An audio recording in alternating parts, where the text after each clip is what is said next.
Ready అయిపోయి తమ్ముళ్ళు. 27 శుక్రవారం. నేను ఆల్రెడీ బస్తా పేపర్లు ఆర్డర్ ఇచ్చా.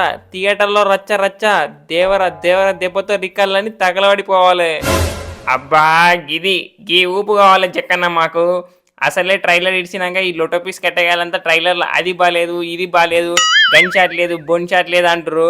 ఇక నీవు ఇచ్చిన హైప్తో నేను ఇక ఫ్యాన్స్కి పండగనే. ఇక నా మంచి తార కోసం గే అయిపోయింది క్రోటాల బ్రో. హైప్ టవర్నే కట్టేస్తా.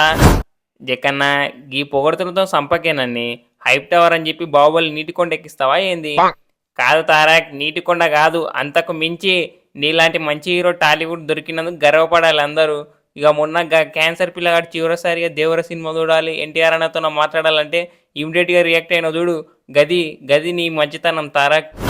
అంతేగా జక్కన్న, ఫ్యాన్స్ కోసం ఎంత దూరమైనా వస్తా, ఇంతకైనా తెగిస్తా.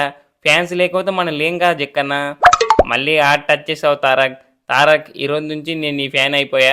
ఇక మామూలుగా ఉండదు. ఇక 27 నుంచి థియేటర్లో ఫ్యాన్స్కి ఒకరొకరికి పూనకాలే. గెట్ రెడీ బాయ్స్, టైం లేదు మనకు. సినిమా ప్రమోషన్ గట్టి చేయాలి. సైడ్ బాయ్, బాలీవుడ్లో ప్రమోషన్లు ఎట్లా జరుగుతున్నాయి? సూపర్ శివన్న, టికెట్లు అంగట్ల షాపులు అమ్మడం అమ్మడబోతున్నాయి. ఇక నా దిక్కేంచైతే నీకు 300 కోట్లు పక్కా చూడు. ఓకే ఓకే సూపర్ తమ్ముడు, నువ్వు గిదే ఊపి మీద ప్రమోషన్ చేయి. నా సినిమా కట్టిన పైసలన్నీ అన్ని బాలీవుడ్ నుంచే వసూలు చేసి గుంజాలే. ఓకే బక్కబాయ్ అనిరుద్, ఆయుధ పూజ సాంగ్ రెడీ అయ్యిందా? అయ్యింది బాబాయ్, ఇడో ఉంటావా? ఆగు ఆగు పిల్లగా, టైం ఉంది ఇంకా రిలీజ్ చేయను. ఇంకా పాట మాత్రం అదిరిపోవాలి. వచ్చే ఆదివారం రిలీజ్ చేయి. ఓకే బాబాయ్, ఆయుధ పూజ సాంగ్కి ఆయుధాలు అయిపోయినాయి. బస్తా ఇనుము సంచి సీలలు కావాలి, జల్దీ పంపి బాబాయ్.